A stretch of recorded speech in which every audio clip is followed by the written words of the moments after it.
Hello. Welcome to episode 87 of the franchise. I am your host, as per usual. It's Daniel Ehrenberg. And I am your host, as per usual as well, Henry Papali. Welcome, everybody, to episode 87, where we will be covering 50 Shades of Grey. Yeah, listen, we're talking about 50 Shades of Grey, the phenomenon, Valentine's Day release. It's a huge movie. I used to read this novel drunk on the regular. I have always wanted to see it, and we did it. We watched it, and we're recording this on the eve of February, and so we're going to say hello to Black History Month soon, and celebrate with a movie that features no colored people whatsoever. No, it actually features a note that people. That's fucking terrible. Features a note that I wrote halfway down my page that had nothing to do with anything except this movie, where I just wrote a note, God, I hate white people. Yeah. There's a lot of that in this movie, but, you know, they're not white or black, they're gray. So that's a good point. Take umbrage. All right, we have a guest this week. We do. How about that?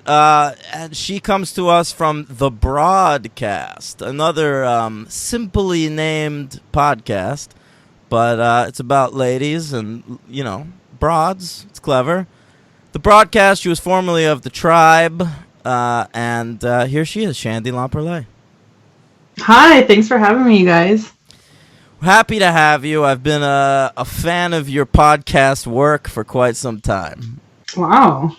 Thank you. Do you listen to The Broadcast? I have listened to The Broadcast, not on the regs. Mm-hmm. Okay, so you listen and then you're like, no, not at all. It's like I check in every so often. Okay. Yeah.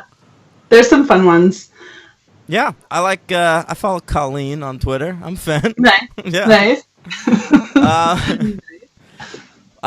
What about, can you tell us a little bit more about that show? So, as you said, it is a simply named podcast. I thought it was kind of genius. But it's three broads, and we talk about life, and we get a lot of listener feedback, and it's kind of can be about anything. So, we're all basically the same age. We're all 34. That was just oh my God, I'm not 34 yet. You're in my age range. This no, she's not. Yes, she is. You're older. I'm 33. I just aged myself, but we're all the same age, and we are sort of in different places in our lives and relationships. Colleen is married and has one kid and is on the verge of having another one, like right now. She could be at the hospital for all I know. Hey. I am married and have no kids but two cats. And Colleen is not married but recently moved in with her boyfriend. So we kind of bring different perspectives to questions of life and love and etc. And we have some really interesting listener questions that come in, and they cover everything from like what should I say at an interview to I'm a 30-year-old virgin and what should I do about that? So you should have sex, my friend. That is not okay. It's weird. It's too late. It's not for lack of trying. It's an ongoing saga, so if you're interested in hearing about I am interested. Wait, I think either you got confused about your own show or I'm confused about something. You have two co-hosts and they're both named Colleen? No. One is named Colleen and one is named Amanda. Oh, you didn't say that. You said Colleen twice.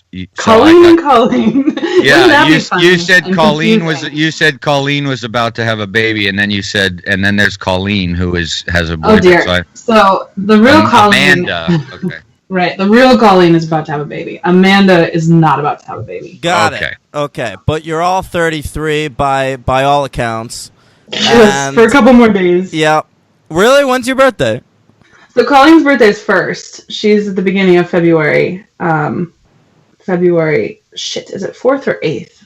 Do you guys swear on this podcast? I should have probably asked that before. We don't swear on the podcast. This is a clean family show. We look down upon podcasts that don't curse. You know what I really look down upon? Difficult. When I'm on Twitter and somebody's like putting asterisks to cover letters and swear words. It's your Twitter account. You can say fuck, man. Yeah. Yes, you can. Yep. Okay, so Colleen's at the beginning of February, and then I'm February 24th, and then Amanda's not till the summer. But yeah, it's a February birthday. You feel a sense of attachment to the 50 Shades franchise. They've all come out in that great month of Feb. Yeah, I do actually feel an odd sense of attachment, but it's really not to do with the February connection. Now, you've previously recorded an episode of a podcast about 50 Shades of Grey. Yes, so this is not the first, but the second time that I will talk about this movie on a podcast, and I don't think that many people can actually say that. It's a good point. So what has brought you to this point in your life? This point of this is where you know you've made it? Is when you're on your second 50 Shades podcast? That's one way to look at it, sure. That's a good barometer, yeah. So, the first time around, you mentioned that I was formerly on the Tribe. When this first movie came out, the Tribe was still underway, and Tim, one of our co-hosts, Shut Up Tim, had mentioned in our group chat that his wife was dragging him to the movie or something. So he'd seen the movie. And all of us, including the women, were like, that's ridiculous. Why would you go to that movie? And anyway, he went to the movie, whatever. She was into it. The story goes, one of his children was then conceived. Partially because of that movie. But we were, I don't get that. This movie, I'll say there's a lot of sex in it. And, if you ever wanted to see Dakota Johnson's boobs, it's a great place for that. Right. But yeah, they'll show them a couple extra times. It's not sexy. I agree. It was so cold and sterile. It was weird. It's very clinical. It made BDSM seem so fucking boring. Yeah. I actually have, for later in the show, I have sort of a list of sexy movies that actually are sexy, like erotic movies. So later in the show, this is a good tease. Later in the show, we'll find out what turns Henry on. That's not really what I meant. It's not really. I'm all about that. It's not really what I meant. I just meant like a good movie that tackles the sexual subject matter. We all know what you're gonna say. Body Heat in 9.5 weeks. Those are on the list. Okay. Yeah. Anyway. All right. So I have one more question. I have a question. Okay. Go ahead. So Shandy, I only learned about your show a few days ago, so I haven't had a chance to listen to it. Have you heard our show before? So I have been listening to the episode that you did with Martha. Okay. Right. And to be honest, I hadn't really listened before because, and this is the sort of key piece of information that you did not have before signing off to have me as a guest on the show. Mm-hmm. I have not seen very many movies. I don't know, I don't know actors, unless it's like Brad Pitt or someone, I can't even think of another example. He's not in this. And he's not in this. Yeah, I'm not going to know who it is. I don't know directors. There's just very basic movies that everyone has seen. You can probably assume that I haven't. Mm-hmm. So I'm just really not a movie expert. What if you had to make a list? What are your top 5 movies of all time? Okay, so here's the thing. I told Martha that you guys had asked for certain things and how difficult that was going to be because I don't know very many movies. And she said, well, are you doing a top 5 of your movies? And I said, well, I wasn't asked to, so I don't know if I could, but I wasn't asked. Now you're asking me to. I would have asked. I knew going in Martha knows nothing, so. And take what Martha knows, and I probably know less. But top 5 movies, I don't. But you did a top 10 of 2015? and that's kind of funny. I did that's good enough. Yeah. I can't wait for that. Yeah.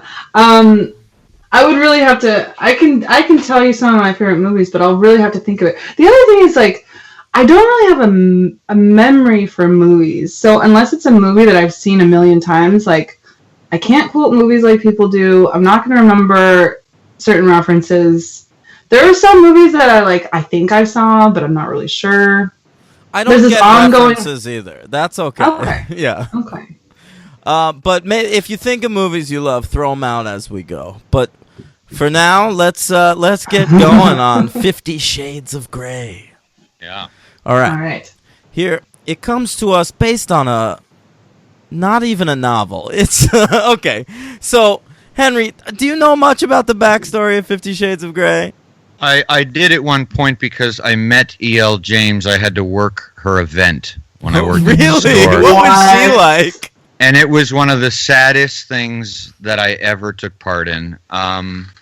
It was, I don't remember much about her. She was pleasant enough, a nice person. I remember that. I remember the audience more than I remember anything else. Sure. It was about 100 or so women who ranged between the ages of, probably 30 and 90. And I would say that it was a really big contingent of cat people. Hey, don't say that around Shandy. She has two lovely cats. I love cats. I have a cat. I've had cats my whole life. I'm a cat man. That's true. I'm using the stereotypical / I don't know. Is that pseudo-misogynistic these days? I don't know. I think it's actually kind of accurate usually, but yeah, sure, whatever. Sure. Whatever. That's who the audience was. So it was just kind of a sad event. There was just like a pall of sadness over the whole event. And E.L. James, I'd never read, obviously, any of this stuff, but her articulation when she was reading from her book, I remember just being kind of poor. And she wasn't a very comfortable person herself, like in her own skin. That's what I mainly took away. She was not comfortable. She was not a very confident person.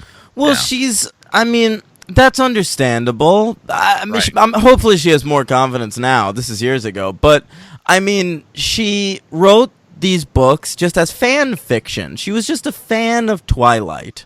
Right. And so this was like a series of Twilight fan fiction, which attracted a book publisher, and then she had to adapt it. So, then she changed the names. Bella Swan became Anastasia Steele. And, Edward Cullen became Christian Grey, and so on. And so I was distracted by that the entire movie, by the way, trying to fit it in, because I've seen those Twilight movies. I was trying to fit it into Twilight terms, and it's pretty easy actually.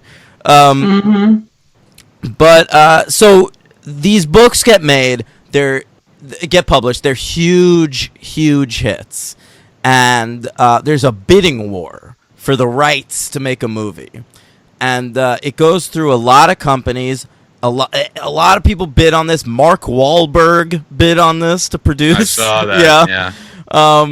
But it ends up going to Universal, and the reason E.L. James picked Universal is that they're going to give her full creative control. Yeah. Which is crazy. That never happens. Even the writer of actual Twilight didn't have full creative control of those movies. Right. She got to pick the writer and directors. The directors considered include Joe Wright, Darkest Hours, Joe Wright. Right. Patty Jenkins, who later did Wonder Woman. Bill Condon. There's Bennett Miller, who did Capote, and Steven Soderbergh, of all people. Yeah. So they end up going with Sam Taylor Johnson, who is as bizarre a person as E.L. James. Yeah. She, of course, is probably best known for directing the terrible John Lennon biopic Nowhere Boy. Oh, yeah, I didn't see it. Which starred a then 19-year-old Aaron Taylor Johnson, and then marrying him. Yeah. Yeah. The lesser Quicksilver. The lesser Quicksilver. So she's got a good over 20 years, I believe, on her husband, which is rare. She's 50. Oh, She's nice. 50. So, yeah. Yeah, and I think he's 27 now. Yeah, sure, get it, girl. But it's just weird that he was 19 when they first met. I can't imagine that shit. Although, it happens. Well, I just read that Dane Cook is dating a 19-year-old. That sounds right. Yeah. Yeah. So she picks Kelly Marcel to be the writer, even though Bret Easton Ellis lobbied to write this movie. What? Yeah. Yes. Yeah. But E.L. James wanted a woman to write it, understandably. So they choose Kelly Marcel, the creator of Terra Nova, which was a short-lived Fox show about going back in time, and there were dinosaurs.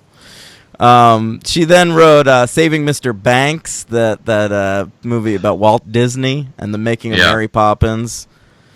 And she's still working for Disney now. I think she wrote that Venom movie that they're making with Tom Hardy. Yeah, you're right. Yeah. Yeah. So she gets chosen, but then E.L. James doesn't like her draft and and then rewrites it with her. So supposedly, like 50% of the dialogue in this movie is hers, even though she doesn't get a writing credit. 50 Shades of the dialogue. Very good, very good. Yeah. So then we get to casting, Hank. Yeah. E.L. James was pushing for Robert Pattinson and Kristen Stewart. I wonder why. Oh, wow, that's bizarre. I wonder, where did she get... Okay. That's odd. Yeah. I'm so sad that didn't happen.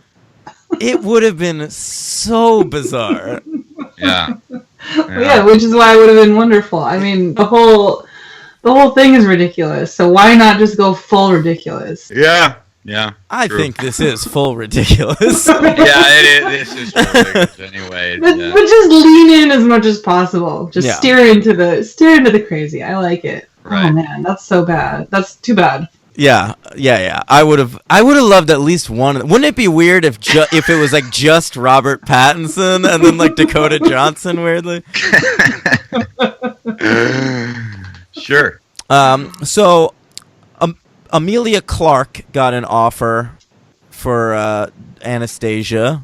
Okay. You know her from the Thrones. Right. And she turned it down. She didn't want to do, nudity. Nudity? Yeah. She's naked in Game of Thrones. Yeah, that's interesting, right? I mean, I think it might have been just a nice way to say really it's stuck. A terrible script. Right. Yeah, okay. Charlie Hunnam was cast as Christian Grey from Sons of Anarchy and Undeclared, and he dropped out like at the last second due to I think he it was between this and Crimson Peak, and he chose to be in Crimson Peak. Oh, all right. Yeah. I mean, whatever. So you end up with Dakota Johnson and what's this fella's name? Jamie Dornan. Jamie Dornan. The movie comes out February 13th, 2015, just in time for Valentine's Day. Lots of people submitted themselves to the theater. I don't know. Tim conceives his child. What's that? Tim conceives his child. Right, Tim conceives his child that night. That very night. Sure. A budget of $40 million and box office of $571.1 million. That's big. Huge hit. Largely did well overseas, though, where they're less buttoned up, am I right? And over here, it was just number 17 at the box office, right between SpongeBob and Hotel Transylvania 2. Okay. All right. That's good. That's good. Great sandwich. Yeah. Let's talk about our top 10 movies of 2015. All right. Let me pull mine up here. You have yours? I'm pulling it up. All right. Shandy's is the one we're waiting for. So, Hank, you go, and then me, and then we'll really dig into Shandy's list. Okay. Yeah. All right. My number 10 movie of 2015 is Brooklyn. Brooklyn. Now, that's Saoirse Ronan. That's correct. Yeah. I have here Steve Jobs. All right. Yep. My number 9 No, is... Shandy. Shandy's 10. Oh, sorry. I thought she was still pulling it up. Okay, No. yeah. Okay, so I mean, I have to sort of explain my top 10 list. Okay. Because I haven't actually seen 10 movies from 2015. So I went through a bunch of lists online to see like what movies came out in 2015. And I noted all the ones that I had seen, and I ranked those, and then I added on a couple that like maybe I would be interested in seeing to round out the list. Okay, I love it. Wow. Okay. All right, so number coming in- 10 is something you have not seen but looks interesting to you. Yes, coming in at number 10 is Spotlight, because Martha said that I would probably like it. It's a good movie. Yeah. One Best Picture that year. Okay. Yeah. Henry, what's your number 9? Bridge of Spies. Ooh, Spielberg. Okay. Yep. I have Ex Machina. Oh, yeah. All right. Shandy? My number 9, I also have not seen, although I've seen about 10 minutes of it. Mad Max. Mad Max Fury Road, sure. That's right. All right. It's a fun one. My number 8 is Steve Jobs. Okay. Henry, my number 8 is Star Wars: The Force Awakens. Yeah, that's... You know, I know you weren't meant to amend that. Henry, we know your opinion. We talked about it. We know your opinion, Yeah. but I'm pretty sure that you wanted to amend your opinion on that. Oh, taking it off the top 10? Yeah, that's all. I'm okay with it for now. I'd have to look at the year. Yeah. Okay. Yeah, number 8, Shandy? All right, my number 8. Now we're getting to movies that I have seen, but please just keep in mind that these are all of the movies from 2015 that I saw, so it doesn't necessarily mean it's a good movie. Okay.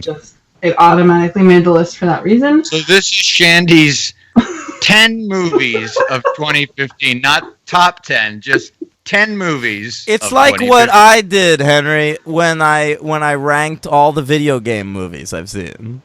Oh, all right, sure. Yeah. Okay. All right, well, coming in at number 8 is 50 Shades of Grey. Okay, that makes sense. It's the worst movie you saw in 2015. All right. 7, Henry. You're going to help me with full title here because I never get it right. Going Clear. Oh, Scientology and the Prison of Belief. No problem. Thank you. Yeah, thank you. My number 7 is the full title, also very difficult. Dope. My number 7 is Chappie. Chappie. Chappie. Did you see Chappie, Henry?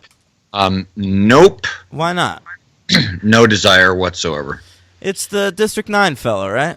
I'm well aware. All these movies, they're just about like robots hanging out in South Africa. Yeah, you know. All right. 6. The Amazing Ex Machina. All right. My number 6 is The Diary of a Teenage Girl. This is pretty amazing because in my number 6 spot, I also had Ex Machina. Oh, well done. You and Henry have very similar tastes in movies, I would assume. Well done. Yeah. Well done. All right. Number 5. The Hateful Eight. Yep, it's great. More like The Hateful Great. Yeah, My number 5 is Tangerine, and I want to take this moment to say that Sean Baker, the director of Tangerine, I watched his follow-up today. Oh, Call Me By Your Name? No, The Florida Project. Oh, I knew it was one of the indies. Yeah. How was it? Fucking great. That's going high up on my list, buddy. Oh, all right. Yeah, all right. really great. Have it on my Netflix coming soon queue. Enjoy. I will. Mm-hmm. Shandy? Shandy. Number 5 is The Martian. The Martian. Not a fan. But you like The Martian more than Ex Machina? Yeah. Interesting. Yeah, I thought Is Ex it the Machina Damon was factor? that might contribute to it. Although now, of course, like my feelings on Matt Damon or whatever. Complicated. Complicated. Yeah. Yes, exactly. Complicated. Back in 2015, it was a simpler time in It's true. in regards to what feelings about Matt Damon. He seemed like an ally. Yeah, and whatever. Anyway, not gonna get into Matt Damon, but yeah, I definitely have always been a fan. At least whatever.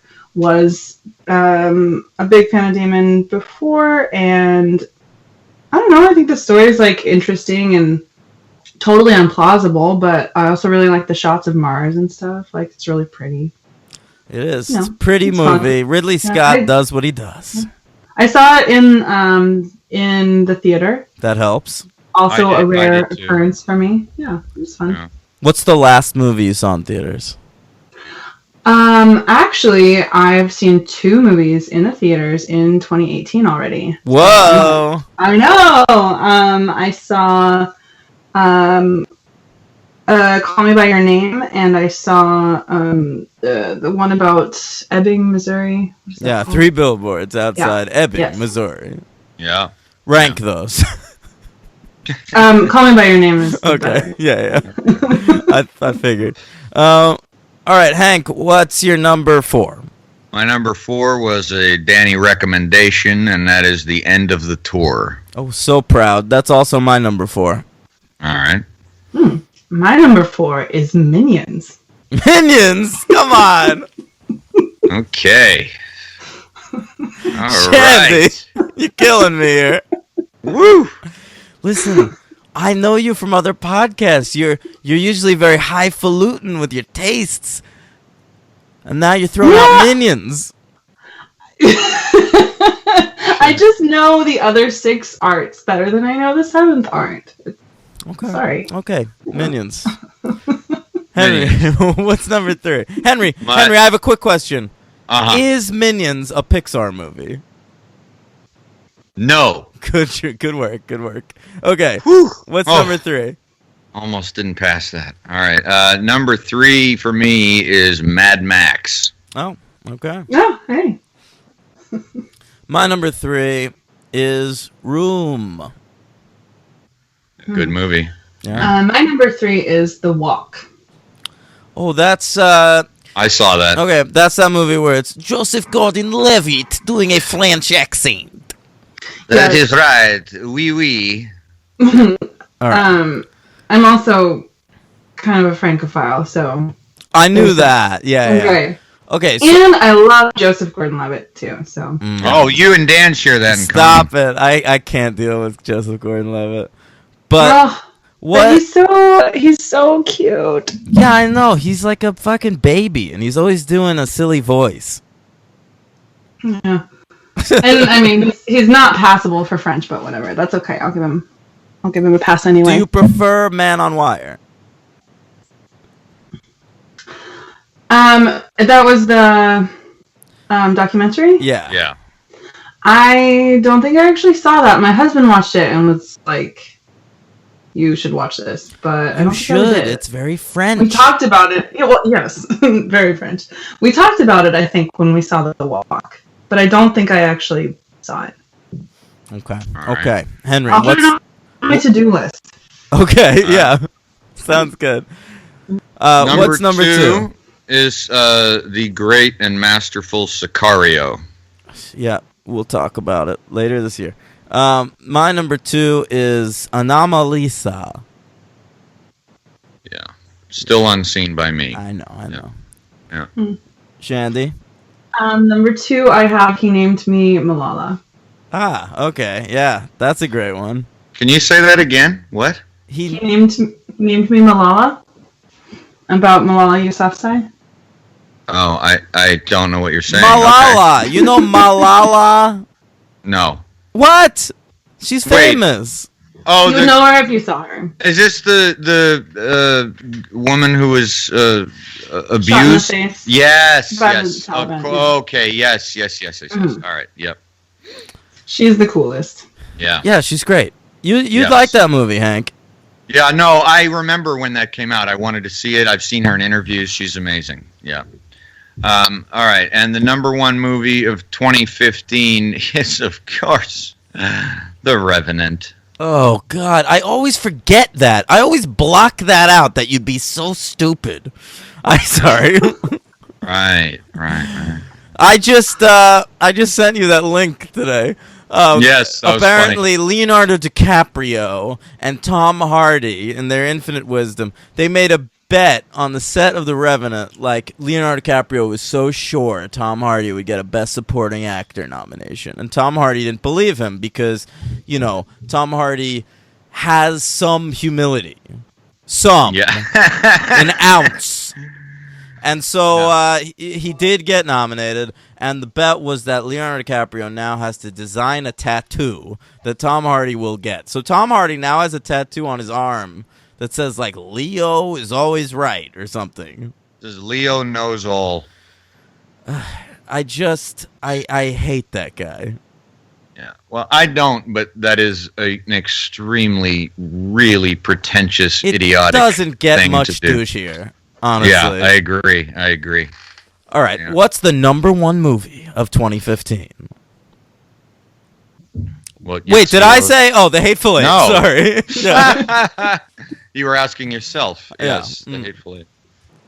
And then my number one movie was Love. Love.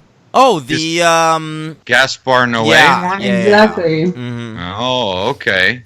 Speaking of explicit erotica. Wow. Exactly. Ooh, yeah. Bookending the ones you've seen with explicit erotica. Interesting. Okay, let's talk about it. 50 Shades of Grey. This is a movie that was nominated for 5 Golden Raspberry Awards. It won 5 Golden Raspberry Awards, including Worst Picture. It was nominated for a Golden Globe for the song Love Me Like You Do by Ellie Goulding. Yeah, great song. By the way, I enjoyed the soundtrack. I did not. Okay. I made more than one note about the music. Yeah. It was also nominated for an Oscar for a different song, Earned It by The Weeknd. And it lost both awards to that terrible Sam Smith James Bond song. Oh. Oh, man. That is one of the worst Bond songs ever written. Yeah, pretty rough. But we opened the movie with a cover. If you ever wanted to hear a Screamin' Jay Hawkins cover by Annie Lennox, 50 Shades of Grey is the movie for you. Yeah, I'm good with the Screamin' Jay Hawkins version and the Creedence version. I'm fine. Yeah, I don't got anything against Annie Lennox, but yeah. So you got Dakota Johnson, the daughter of Don Johnson, and Melanie Griffith. And I don't want to give her too much shit for that because before I knew that, I was a fan of this young actress. Oh, really? Yes. Okay. I watched a sitcom that she was on called Ben and Kate, All right. in which she was the titular Kate. And her brother Ben was Nat Faxon, Academy Award-winning writer. Oh, Yeah. All right. So there you have it. I was into her. I was happy to hear her getting some work here. But it is weird because, like, one of the thing that was good about her on that show is that she's funny. And this is a pretty self-serious movie. Yeah, it is. It is. She occasionally has moments in here where her facial reactions are amusing. I'll give her that. I could actually see now that you said that because I didn't know that before. I could see that maybe her comic timing would be good in something like that. In almost anything else, yes. Yeah. How do you feel about her, Shandy? I mean, I think it was the first thing I had seen her in. I think she's really beautiful, and that's pretty much, all she's supposed to be. Although, if you go back to Twilight, the Bella character is supposed to be just sort of like bland. Mm-hmm. I guess in Hollywood, just if you have like brown hair, it makes you bland, and that works. Even if you're just like, in the real world, among the rest of us, she would be considered super hot. No, but Shandy, what you don't realize is at the beginning of this movie, she's wearing cardigans and button-down shirts. That's right. So she's ugly. Well, she is a virgin. So that took me aback. All right? The fact that she's a virgin at the beginning of this movie is bonkers. All right. Yeah, listen, it was tough to. Her name's Anastasia Steele, first of all, which is such a porn star name. She's not a virgin by default. No. Right away. I mean, okay, so at the beginning of the movie, she's Dakota Johnson, but she's dressed down, and she stumbles into this fella's office. Literally. She falls down. Mm-hmm. And it's supposed to be like, God, what a mess this girl is. I know, how very Bella. But she's Dakota Johnson. She's beautiful. And then we get a series of scenes where dudes are just falling over themselves to fuck her. All right? Yeah. There's my favorite hardware store guy. Hardware store guy. There's photographer guy. Yeah. But the one she has her eye for is billionaire Christian Grey. 27-year-old billionaire Christian Grey. I know, weird, right? That she would have her eye on him. Yeah. I will point out, I'm sure we'll get to it later, but the whole white people thing, it occurred to me later on in the movie, not when it happened, but it occurred to me later on that the only person of color of any sort who has any lines is Jose, her photographer, and is portrayed as a Hispanic sexual predator. Yes, and I think that the thing with 50 Shades is it's really hard to not watch it and think of Twilight, just like you were saying, Daniel. But like you kind of can't separate them. And so, the Jose character is very much the Taylor Lautner character in Twilight. And Stephenie Meyer's portrayal of that Native American tribe in the Twilight series is very racist. So it's not surprising that the racism is carried over then into 50 Shades, where, just like you said, the one and only person of color is like, he's portrayed as this like douchey bro who like believes in the friend zone. Like, yeah, he tries to like French kiss, rape her. And it's a real Aziz Ansari situation, and I don't like it. And to be fair, Christian Grey is just as bad, if not worse. Oh, Christian Grey's horrible. Listen, he's abusive. This fucking guy. Listen, first of all, why is she considering a BDSM relationship with him if she's a virgin? And this guy hitting on this girl, the second he finds out that she's a virgin, oh, honey, I'm going to get you a cab home. Get out of here. I have to let you go, I believe, is one of his lines, too. He like, breaks her in sexually. He takes her virginity.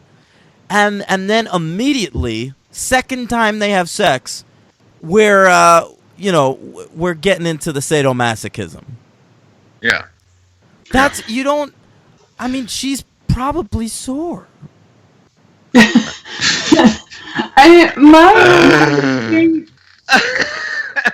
My problem with that whole relationship isn't necessarily whether or not there's some sort of like BDSM play going on, which that's a whole nother topic about like how that's portrayed in the movie. Yeah, but for me, that's not necessarily the problem. Right. The problem is deeper than that. The problem is like he has her sign a non-disclosure. You can't tell someone that you're going to have a sexual relationship with that they have to sign a non-disclosure, because you just mentioned Aziz Ansari, and like, it just makes you think of everything that could potentially happen.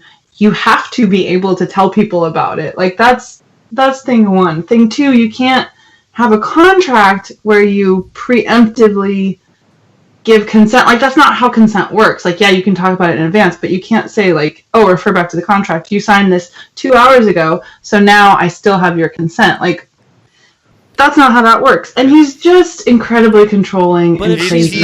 If she's not into it, Shandy, she could just say red. Right, or yellow. Yeah. It's just the fucking mental abuse. It's not the BDSM, like you said, Shandy. That's a whole other topic, and to each his own, whatever. But it's like the fucking controlling and the mental abuse is just. That's from Twilight, though. Ridiculous. Exactly. It's all right. But I haven't seen those fucking movies. But you kind of have, because you've seen 50 Shades. Like it's true. It's same. Really? I realized how similar it was to Twilight when I had the exact same reaction to something that I did watching Twilight. Like, okay, so she's going to work in the hardware store, and this dude likes her, and he seems like a totally fine guy. And I started, like, having this thing where I'm like, yo, why is she fucking around? The high drama of this Christian Grey fella. Just, like, why don't you just go on a couple dates? Like, go out with this guy. And so there's a thing in Twilight where she goes to the movies with this rando dude from her high school. Mm-hmm. And I had the same thing in that movie where I was like, this guy seems like an alright person. Yeah. Why are we fighting for a werewolf? Or a whatever. A vampire. A vampire. Yeah. She's fighting for him because he said to her, I don't make love, I fuck hard. Fuck you, Henry. I wanted to say that line. I wanted to beat you to it. I almost introduced myself as that. I almost said, and I'm your co-host, Henry Papali, and I don't make love, I fuck hard. There are the two lines in this movie that are undeniably, they make the movie worth watching. And that's one of them. Right. I don't make love, I fuck hard. And I got to say it. And the other one, of course, is I'm 50 shades of fucked up. Oh, yeah. Good. That was good. That was real good. Yeah, that was good. I will say, I don't think that Edward ever said the word Twilight in the book, so there's your difference. But did he ever say... You got to say the title in the book. Did he ever say, like, man, what a beautiful new moon? Why didn't Dakota Johnson's... I'm sorry, why didn't Anastasia... Why didn't she say when he said that, I'm sorry, I don't understand what you mean. What 50 Shades? What does that mean? What does the title mean? Yeah, shades. Are there shades of gray? Is that what? Then there happen to be 50 in him. It's a super emo title. I remember when I was in high school, the band Stained. You remember them? Yeah. They came out with an album called 14 Shades of Grey, and it had yeah, and it had just 14. Yeah, but it had 14 tracks on it. Oh, so it made sense. And I mean, it was stupid because it's Stained, but it made sense. But I spent like this whole movie trying to figure out, like, what's the 50? Is it just Shades of Grey because the whole movie seems to be shot through a filter of chrome? Like, I don't know. I don't get it. That was the title. I will say that was the only part of the movie that I was able to say I thought the movie looked good. You're a fan of Sam Taylor Johnson? No, I'm a fan of Seamus McGarvey, the Irish cinematographer. Oh, I am ready. Okay, so who's this fella? Right. Well, I knew when I was watching, I was like, all right, somebody in this movie knows what they're doing. So I looked this guy up, and sure enough, the man has shot a few things that, I mean, he's not some genius or anything, but he shot the first Avengers movie. He shot movie. Yeah, he shot the excellent movie We Need to Talk About Kevin. Do you remember that one, Dan? Did you see that? I never saw it.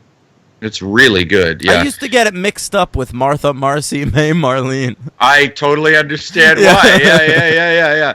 Yeah. He shot, feelings on the movie are, meh for me, but it looks damn good. The movie Atonement. Oh, yeah, that's a good-looking flick. And he shot The Hours. That's a great looking movie. It's true. All the shading around that big nose. Yeah, and he shot high fidelity. So, all right. I mean, the man knows, he has a pedigree. He knows how to shoot a movie, and he shot your favorite show, an episode of Black Mirror. Black Mirror, sure. Yeah, so that guy knows what he's doing. So I think that accounted for my at least liking the way it looked. That was because I couldn't hang on to the music, direction, script, or acting. So it was nice. Come on, the music. I thought the music was fucking execrable, and it was also by Danny Elfman, which I thought was hilarious. I didn't understand why it was Danny Elfman. Oh, like, it just sounded God. like silly, rom drum music. Yeah, but there was a couple of times where I heard like a little bit of Batman in there. Some pizzicato. Yeah, it was really funny. He's about to fuck her from behind, and then all of a sudden you hear like toot toot toot toot toot toot. Yeah. Right. I just like the soundtrack, man. There's a lot of pop songs on this baby. Uh-huh. It never stops. I preferred the soundtracks to Fast and the Furious, which I gotta tell you, I Shazammed twice watching this movie. Okay. There's that. Yeah. Do you not know what that means, Henry? Of course not. Okay. Okay, so she stumbles into Christian's office. That's where we started. And she falls on her face. It's a real meet cute. But Christian's an asshole to her. What is she doing in this scene? She's interviewing him for the newspaper, but she's doing it for her friend who's sick. Yes. Right. Yeah. Because ever the selfless person, Bella, a.k.a. Anna, will always help out others even if it makes her uncomfortable. Put others before herself. She goes by Anna. I once dated an Anastasia, and she went by Stasia. Wow. Yeah. I think in that case, you maybe opt for the Anna part. I'm going to side with Anna on that Okay, one. we're siding with Anastasia Steele on this one. Yeah? All right, one of the questions she has to ask Christian Grey is, are you gay? Yeah. Just straight out. Yeah. You can't do that. Yeah. Well, it's not a job interview. She can ask him whatever she wants. You can't, man. I remember there was a story, Toby Young, who used to write for Vanity Fair. He interviewed Nathan Lane. Yeah. And the first question he asked, because Nathan Lane had never actually come out of the closet, he just said, are you gay? Mm-hmm. And Nathan Lane just left the room and never came back. And he has every right to. Yeah. Yeah. Yeah. Okay. All right. So This are guy you did. gay? This guy didn't. No, he says, no, I'm totally no homo. I love no. ladies. Yeah. It's a hard Yeah, no. he's like, hard no, P.S. I want to bone you. Mm-hmm. P.S. My tastes are very singular. I wrote that note down, of course. That's right. He's already setting her up. You know what? This guy's also just fucking egomaniac. You know, he thinks he's like this fucking sexual Charles Atlas or something. It's like, dude, you're not that fucking singular. I'm sure there's many. Gee, I mean, now I will say I don't know how many millionaires have a playroom as such. I would say probably more than you think. Oh, yeah, everybody's got a dungeon. Yeah. Do you think that Anastasia would have been as attracted to him had he lived in a trailer park and said, "Let me show you my playroom"? I thought about that, man. Like it's ridiculous. Like he gets away with so much in this movie just because he's a rich dude. Yeah. Totally. And I mean, he's insane too because he tells her like time and time again, I don't do romance. And then like every time he picks her up to go out, they're on a full-fledged fucking bachelor date. I know. I kept thinking that too. I got very confused. It was very confusing because he does say that multiple times, and then he'll like grab her for like a really, soft kiss or something, or he'll fly her in those fucking little. I mean, what do you? I don't do romance. Let's go up in this helicopter and show you your hometown from above. Get out of here. That's pretty romantic. Yeah. I mean, wow. Should have been playing like some Sinatra behind it, not Shazam. No, I was fine with some Ellie Goulding. You know what I'm saying? Hey, how about Rita Ora showed up in this movie? I gotta look her up. Who was she? She's the second time we've covered Rita Ora. She was like one of the Ready, Set, Go girls in a Fast and Furious movie. Right. So she plays the role of Alice. No. In the Twilight. Oh, okay. That's the Alice role. Which one is that? Oh, right. She's like, what's that actress who's in the Twilight movies? See, I'm the wrong person to ask. Right. But I know who you mean. And then this is the Yugoslavian pop star who was in Fast and the Furious. That's right, but there's no Rita. All those pop songs on the soundtrack, and she's in this movie, and there's not a Rita Ora song on the soundtrack. Very weird. Disrespectful. Very disrespectful. Eloise Mumford is, the friend. She's Anna Kendrick, right? That Twilight character. Yeah. All right, I picked up on that. Yeah, that's the friend, and then the sister character is Ashley Greene. Right, and Luke Grimes is Peter Facinelli. All right. Listen, take my word for it. Okay. Yes. All right. Yes, totally. So, they start. He visits her in the hardware store, and he buys like rope and whatever. I was very impressed with Dakota Johnson's like rope tying skills in this scene. Yeah. She's good. She did some research. Well, she works in the hardware stores just to learn the trade. She's a method actor, right? She must have worked in a hardware store for months to prepare for this role. Can you imagine if she was actually a method actor for this movie? I read that Jamie Dornan visited some sex dungeons before being in this movie. I'm sure that he did. Yeah. Yeah. Jamie Dornan, I know primarily from the very good British show The Fall. Right.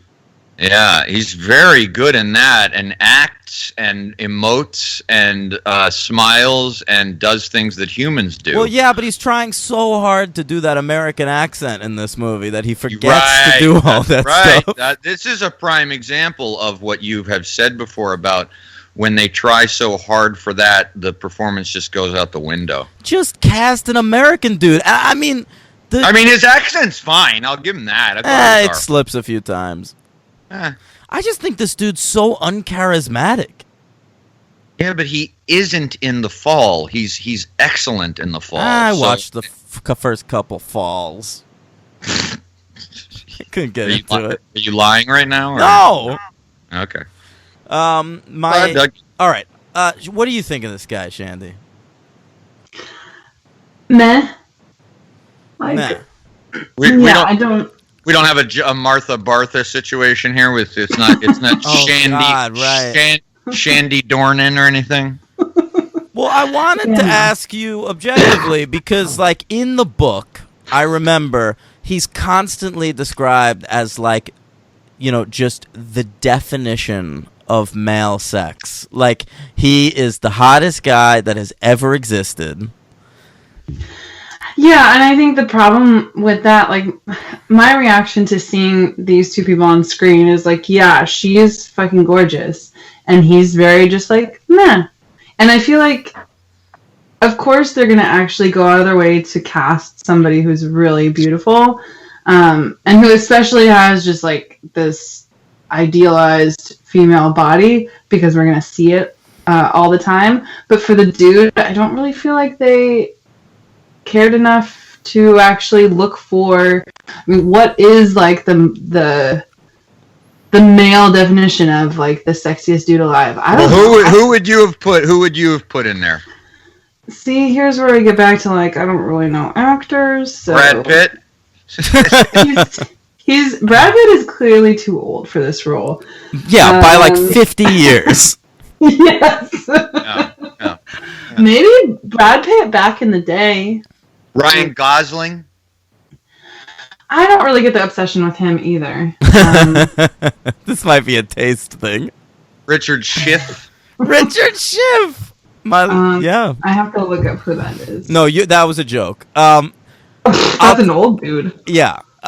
Look, Jamie Dornan, I just don't know. They were going for Charlie Hunnam, who's a little more ragged around the edges. But I honestly, like, both of them leave something to be desired for me. I think Dakota Johnson's beautiful and stuff, but I want her to be funny, and she's not, and she's very skinny.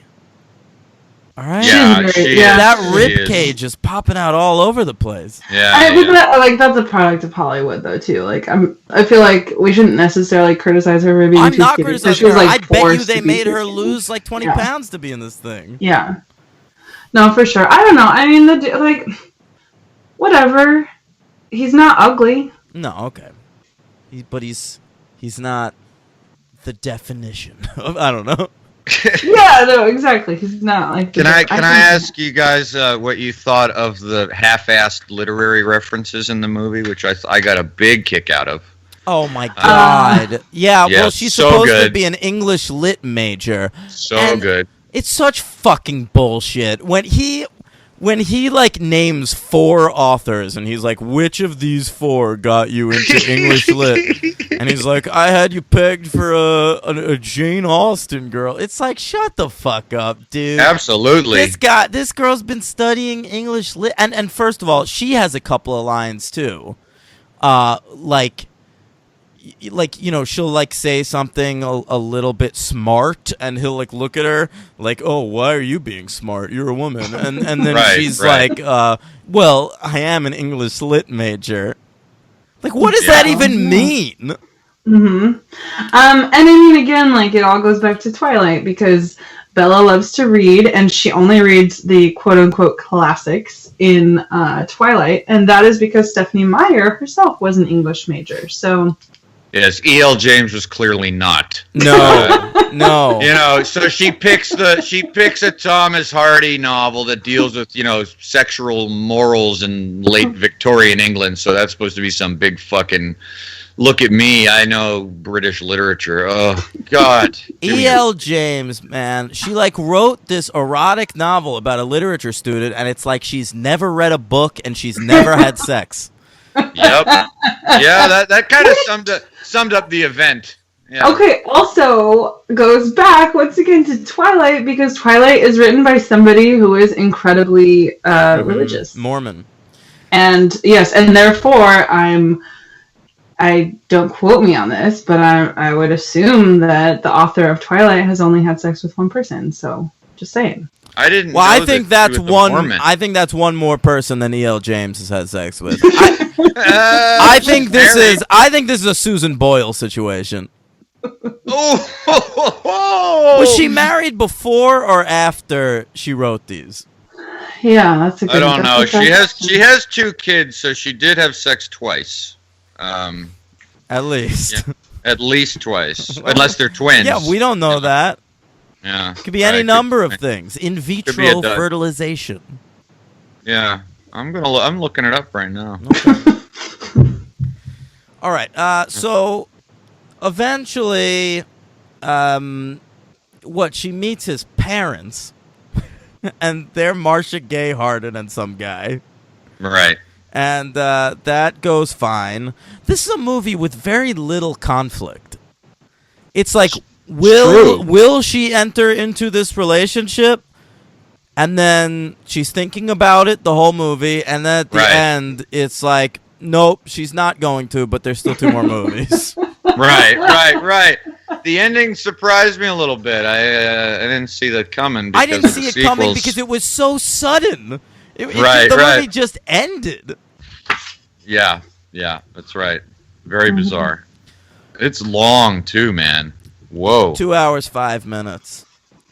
Jesus Christ. Well, they have to be faithful because the audience wants the book to be like scene for... I mean, the audience wants the movie to be like scene for scene from the book, right?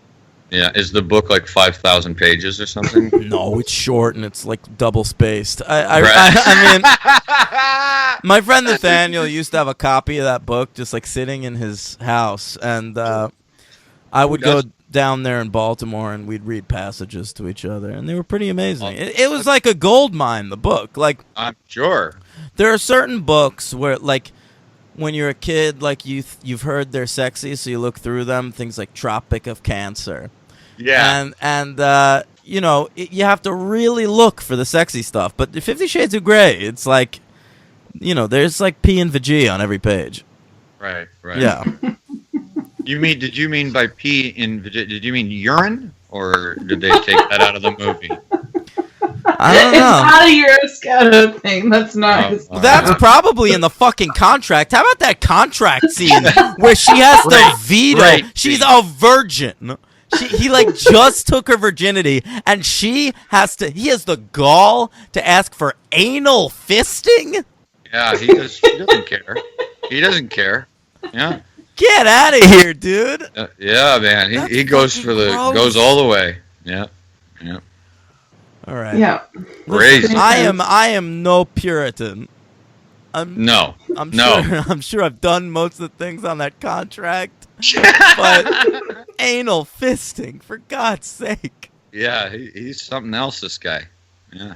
Yeah. All right. Yeah. Which, like, my other question is, I know that he has his red room. I know he has his contract, but like everything that we actually see in the movie is like pretty mild. Tame. It's pretty tame. Yeah. Yeah, he's just whacking her. He spanks her 6 times. That's that's like the climax of the movie. Well, climax, and that bums her out so hard.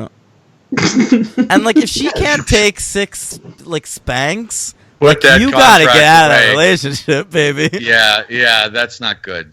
I mean, I feel like spanking isn't even considered like kinky. Like that's kind of within the realm of quote unquote vanilla sex, right? Yeah, if I I was think so, having yeah. sex with a woman the first time and I went for a spank and she was like, please don't do that, I would be surprised. It's never once happened. I'm gonna steer clear of that one, but All right. yeah. No, you're right. It would be a surprising thing. Yeah. I I have no comment. I want to say she also turns down genital clamps. You ever try one of those, Henry? I have 3 on right now. She could go either way on butt plugs. Yeah. And when I told you I was uncomfortable in the way I was positioned earlier for the broadcast, it's because I have 2 of those in my ass right now. I wanted to get into the Henry. Yeah, I wanted to get into the mood of the show, so I wanted to feel the agony. Has someone been fisting you down there? Oh, No, butt plugs. No, I know, but then you'd have to have a pretty wide. Okay, I'm working on it. Yeah, Stop I'm working it. on it. Okay. Butt plugs are small. Come on. You can't fit 2 of those back there, right? This is phenomenal. Yeah. This is Well, phenomenal. I guess then it would be more like beads, no? If it's Right. gonna be like multiples, yeah. Right. Yeah. Mm-hmm. Also small, and I'm sure they come in various sizes. So you can But choose. they can It go doesn't in have to be pretty fist deep. size. Oh, are those for your ass? I had 3 in my ear. Damn it. Damn Okay. it. I like that. So he takes her virginity. It's very tender missionary sex. And then Which, to be fair, I feel like I have to interject and say that virginity is not really something that you take. interesting. Sorry, that's the broadcast side of me. No, please. Just, like, having to make that clear. Okay. All right. He takes What her is- flower. What would you Doesn't say? take her flower. They have sex How together. would you? Actually, I'm not joking, Shandy. How would you say that? Because Just say that they have sex and it's the first time for her. It's the first Makes time she sense. does penetrative sex. makes sense to me. Who knows if she's had other sex before? It's not specified. That's a good Because in the world of Stephanie Meyer and 50 Shades of Grey, Mm-hmm. I think it's real like only like penetrative sex. No, counts as but she sex, hasn't done probably. anything. She hasn't done anything because he specifically asks her, like, Oh, yeah, that's you've right. done everything else, right? And she says, no, I haven't done anything. No, Nothing. because she is like she's got like 47 shades to go. She's if she's done, she's really, I mean, he wants to get her to the 50, and she's at like 1. And so, we got a lot of shades to navigate And when here. she says she's never done anything, he responds, where have you been all my life? Like, this is the ultimate. A girl who's done nothing. How hot? Right. And Yeah. it's fucking weird. And, okay, so she stays over. They use condoms. There's a lot of condoms in this movie, which I appreciate. for the Yeah, they kiddies. promote that. Yeah. That's good. Hey, I have a problem with Christian's penis.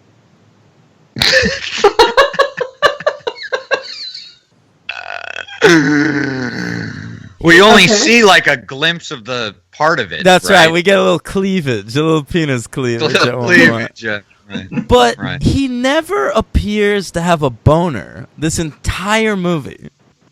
So that's interesting because a lot of times, like the distinction between film and porn is whether or not the sole like the main priority is to get you off, and or B, you see erect penis.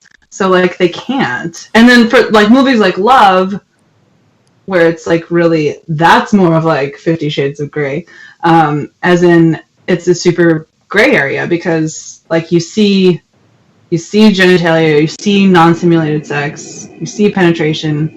The movie's supposed to be erotic, but there's also a story. So, like, is it porn? Is it a movie? Whatever. But this is clearly not supposed to be porn. So, but I'm not asking to see his erect penis. He keeps his fucking jeans on the entire movie. Can't you just show me like the bulge of his dick? I was fine without seeing that. But it makes no sense, man. Mm-hmm. He's doing this thing to this virgin that should be like this is like the hottest fucking thing he's ever experienced. She's way cooler than the 15 women he's done this with in the past. And so like just show me a bulge. I was watching a TBS sitcom last night and I saw a boner bulge. But it was funny when he does have sex with her in missionary and all that in the regular position.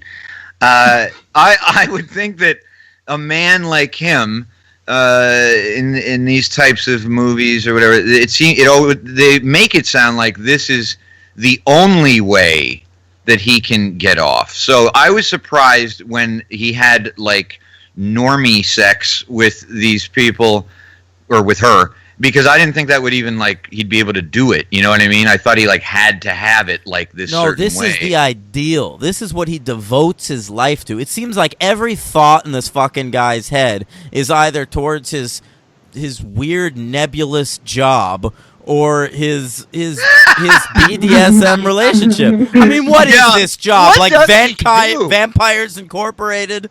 I love it. I love when he's on the phone and he's like, "Well, that's just unacceptable. That's unacceptable. I'm coming there. I'm right now." And I'm like, "What does he do for a living? What is he, fucking stalk? Is he Gordon Gekko? I mean, what's going on here?" And then, I mean, you don't know what he does. Nothing. He does nothing. It's great. It's great. It's right out of an unthought out screenwriter's head, where they just can't even think about. They want him to be so rich. It's fan fiction. Like this movie doesn't even aspire to the level of published novel. It is porn, because fan fiction is meant to be jerked off to. We all know that. You know what he might have been responding to? He might have been responding to somebody who maybe he's like an event coordinator and E.L. James didn't get everything that she needed in her writer. And so he was very upset that E.L. James was not, being treated with respect to her writer, and that put him on a plane. You never know. Could have been anything. Well, and I mean, so again, since it's fanfic,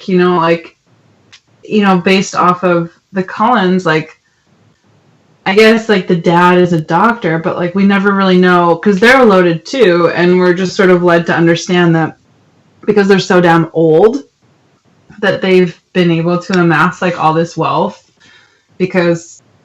I don't know, like fill in the blank. Right, I don't know. They're like vampires, so they've lived forever. So they've been super good savers their entire lives. They don't need to eat, so like food is not like part of the budget. Yeah. I don't know, like you could pretty much like steal from people if you wanted to, or they have so much time to like get so educated, and so they can do whatever they want and whatever. But again, then the Edward character in Christian Grey, like it's the same thing. we don't know what he does, but he just has to be mega rich because it's basically just it's like capitalist consumer porn is what it is. Yeah. Well, that's why I brought up the trailer point, because how interesting would this movie have been if it's a guy who has these fetishes, but he makes like $7 an hour and works at McDonald's? Like, how would that work out? You know, like, how would that, like, look, listen, I know it's our first date. I know I work at Mickey D's. I do have a contract that I need you to sign. It's written on the back of the menu, the Happy Meal menu, but, you know, are you in? You know, I wonder if she'd respond in kind. I don't know. I think in that case, she'd, like, go check out what was happening with Jose. I brought you a McFlurry. Now, how do you feel about anal fisting? I'm just wondering. Look, this Happy Meal came with some genital clamps. It's just, I didn't want the toy, so I got this. Yeah. This Christian Grey, I can't take this guy. But, like, I mean, he has to be rich, right? Because this movie needs to appeal to, like, women of a certain, I mean, you said, right, 30 to 90. Right. They're going out with their friends, like opening weekend. Or because it came out on Valentine's Day, it's like their boyfriends like, you sit through this and then we'll make a kid afterwards. Right. Like, shut up, Tim. There weren't any boyfriends at the event. There were. This was big. Like that's why the marketing went so well, Henry. I remember reading. No, I'm just saying at the event that I worked, there were. Oh, got it. But, you know, at the event, you're just seeing E.L. James. Like, in this movie, they can at least tell them, you'll see boobs. Yeah, that's true. Yeah. Come with me to an E.L. James event. Come on. Yeah. All right. So it has to appeal to that crowd. Like, I saw Sex and the City 2 opening night in theaters. Oh, my God. Yeah, I remember that. That's right, Shandy. And it was me and my bro. We got tickets 3 weeks early. Not me. No, not you, Henry. And we went, and the whole crowd was like groups of like 5 or 6 women, and smattering of gay guys. And that was it. That was the whole crowd, and I got to imagine it was something similar in 50 Shades of Grey. I mean, because I was going to say, it's, like, equally terrible, right? Like, I haven't actually seen the Sex and the City movie, but... Well, the first one is great, Shandy, but the second one was bad. Sure. Sure. I'm sure it is. Yeah. It's the same sort of thing, though, where, like... I mean, you see that in TV and movies all the time. Like, they don't depict the poor. They depict, you know, the people who can actually live in Manhattan and above. That's right. That's very true. That's very true. That's a whole other topic. So this is a whole times a million. That's a whole other topic, but I do like that you said that, because that's why I find certain shows difficult to get into, or movies like Girls. I can't. I can't. It annoys the shit. Let me just, it annoys the shit out of me, because it's just like, get a fucking problem. You know, it's like trying to make my fucking rent here, and it's like, this is what you're dealing with, and you know. There are multiple classes depicted on Girls. I won't get into it, but I think that's more of a modern thing, like that, like these days. The big, like, I think that it changed with the OC, guys. Hear me out. Back in my day, the teen dramas were Dawson's Creek and whatever, like Everwood. Everwood was a little different, but Dawson's Creek, it was like poor kids. They were just like going to school and hanging out at the water-side.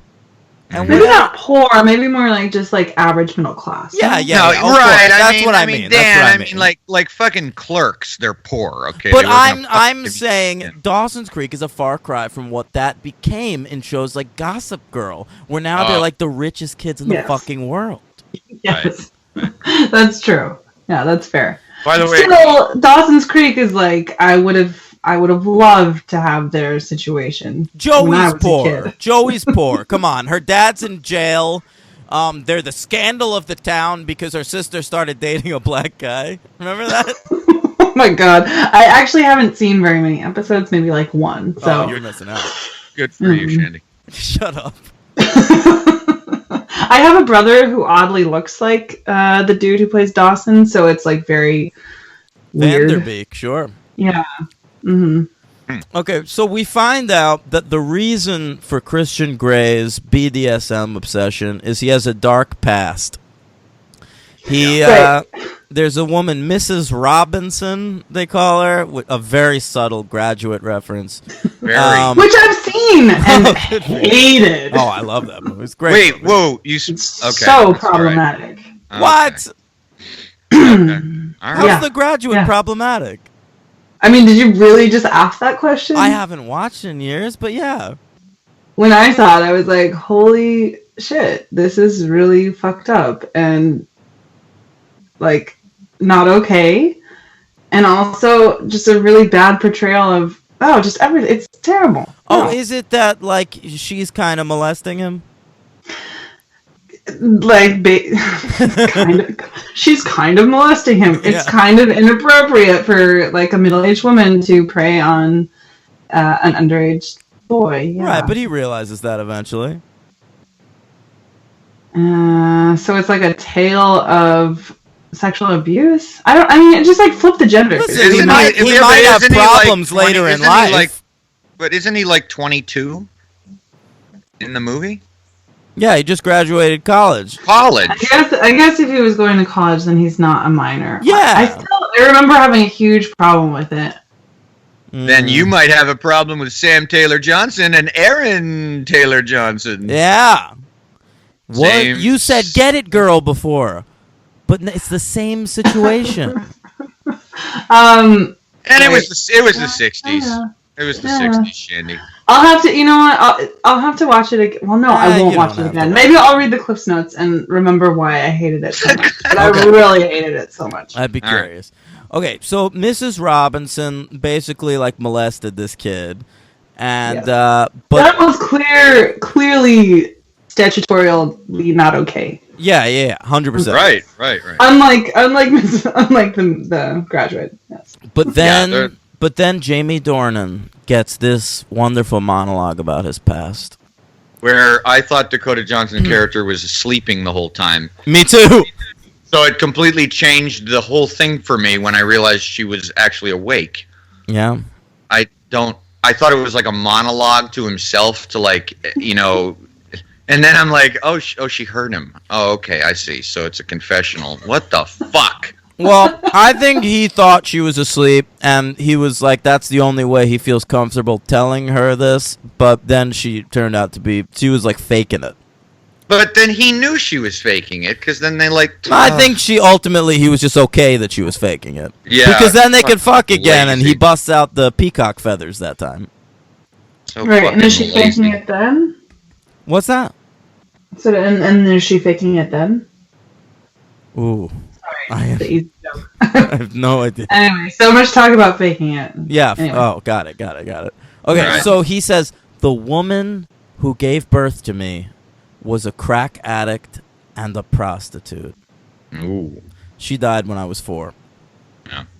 So that brings up a lot of questions. So this guy is like Don Draper, basically. Like, was he raised by the Mrs. Robinson and he was like boning his stepmom? No, okay. Wait, so he ended up with Marcia Gay Harden. So that's not friends. His real mother? So at age 4, he was adopted by her. And his mother died because of an overdose. And... Crack? Yeah. Okay. And he's like still not okay with it. So clearly he has some issues that he should probably seek therapy for. But I'm not sure why his past would... I'm just like the way that his quote unquote problems manifest themselves as an adult. I just like there's a disconnect. And there's a real problem though too with like his mother. Like, what's his deal with his mom? That sucks. Well, there's no, it sucks. And then Marcia Gay Harden's character is just so thinly written, so there's nothing there, and she's just kind of this happy presence, and so it's very strange. And it doesn't even bother with like the dime store psychology. Like it's more like nickel store, penny stores, like because you get like in movies like Magnolia, they make you really wonder about like Tom Cruise's character. Did you see Magnolia, Shandy? I did not. Okay, well, it makes you wonder about Tom Cruise's. I'm going anyway. It makes you wonder about Tom Cruise's character because, he hates women and he has a lot of women issues, but you find out that he took care of his mother, and it was because his father was so shitty to women that he's so shitty to women. But then you could also think like, well, then wouldn't that make him kind to women because his father was so mean to women? So it raises questions, makes you think, and this one doesn't even bother. It doesn't even scratch the surface. This is Twilight fan fiction. It always comes back to that. Yeah. Right. But I just I'm sorry. I will get out my very, very small violin and play him a very, very sad song because his mother died. That sucks. A lot of us have dead parents. Doesn't really give you license to just do whatever the fuck you want afterwards. But he kind of won the lottery afterwards with his adoptive family. Well, I think you hit the nail on the head there, or as Dakota Fanning says, she says you hit the sail on the Ned, right in the beginning. Oh, right, because she's fumbling her words because he's so hot. When you said that, I think he needs some therapy, and I think he just would benefit from some. Yeah. Right. Clearly, he has issues, but Jesus Christ, and.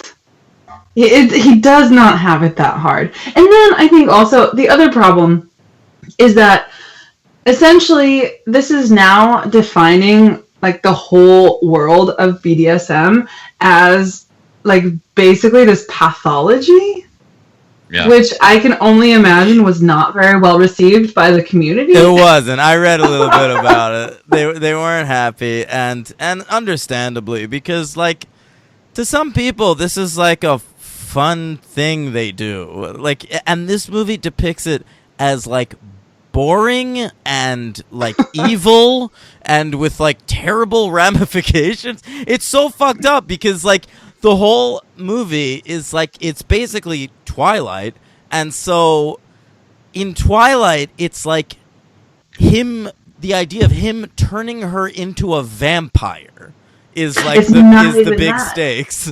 No, but it's not even that.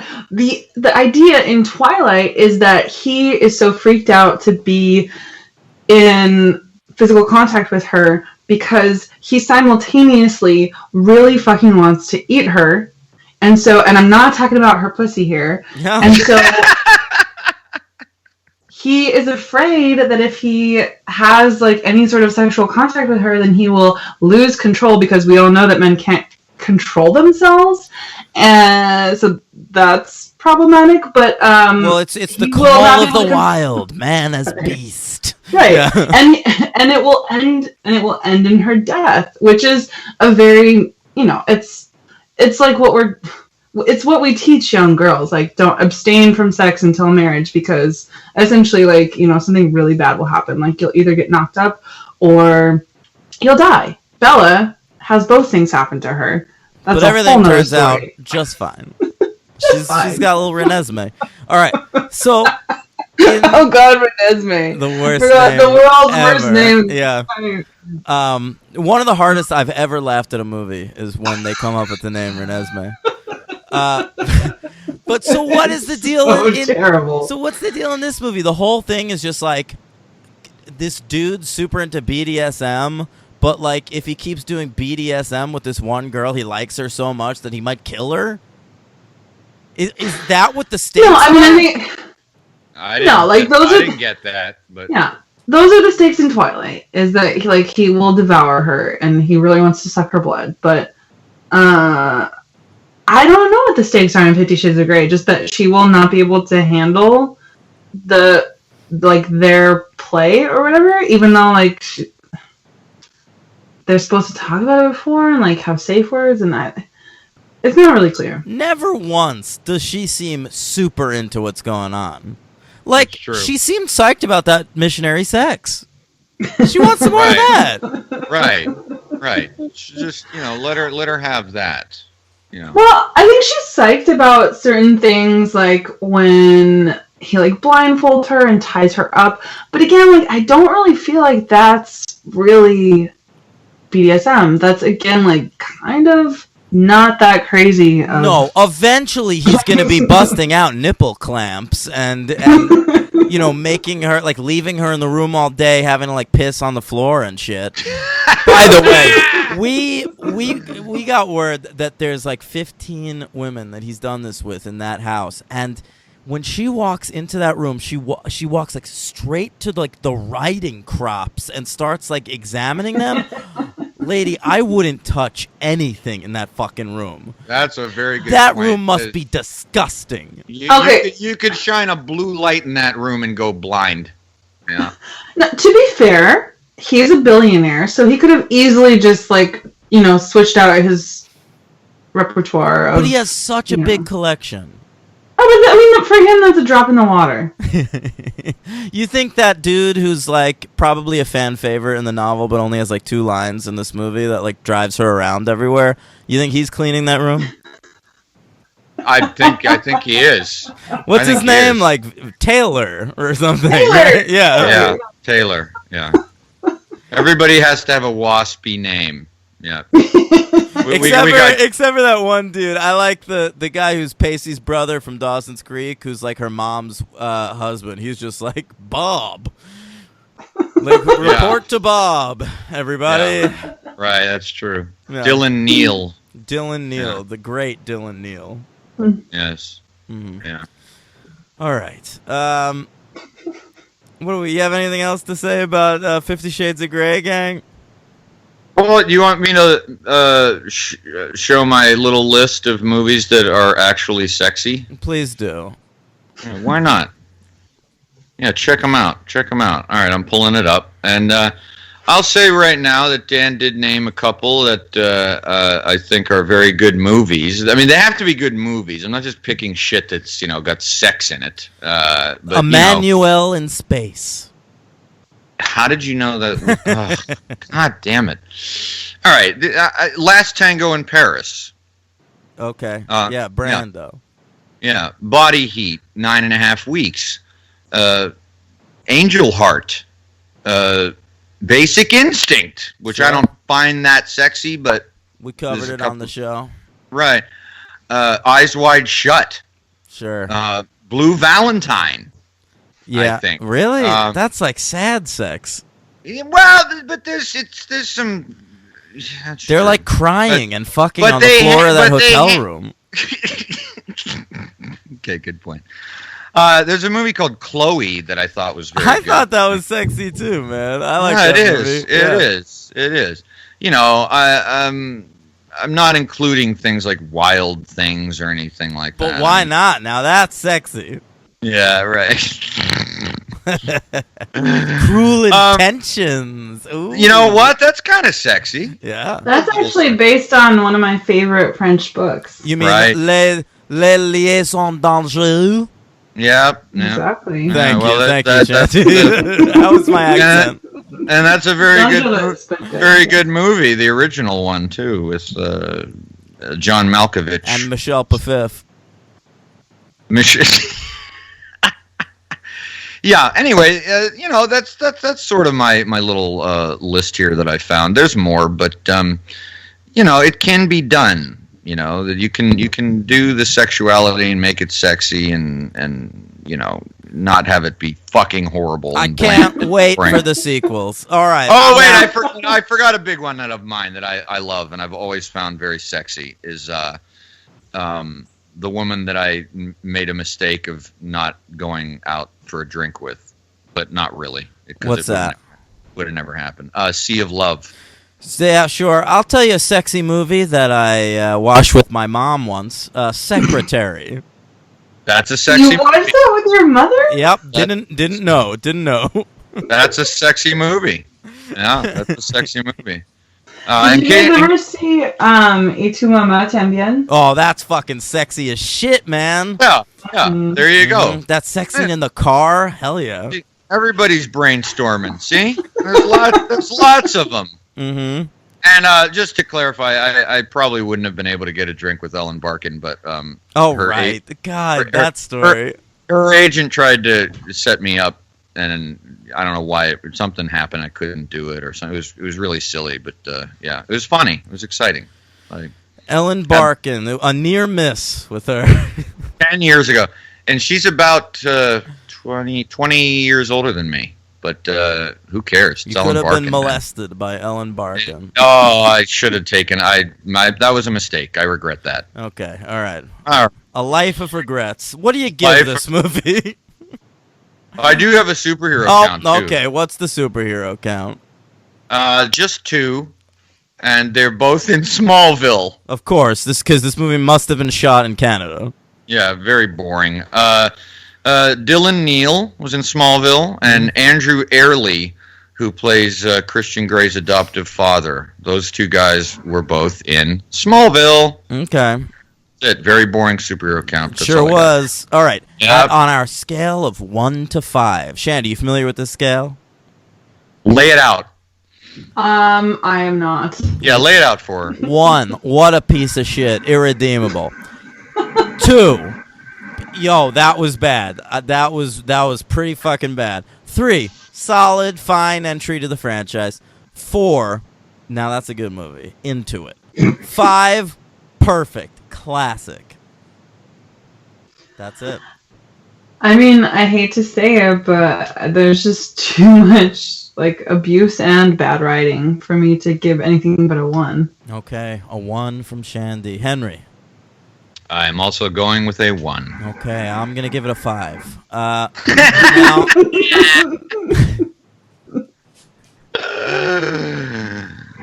no, in all seriousness, this is a terrible movie. You're giving it a 2. I would give it a 1 if I'm judging it honestly. But I will also say this is a movie I will watch again in my life, probably a bunch of times. I have some other things that you can watch, if you're needing that. Well, needing what? I don't need sex. I need bad. I like terrible movies. He does. He really does. Yeah. But please email me those names.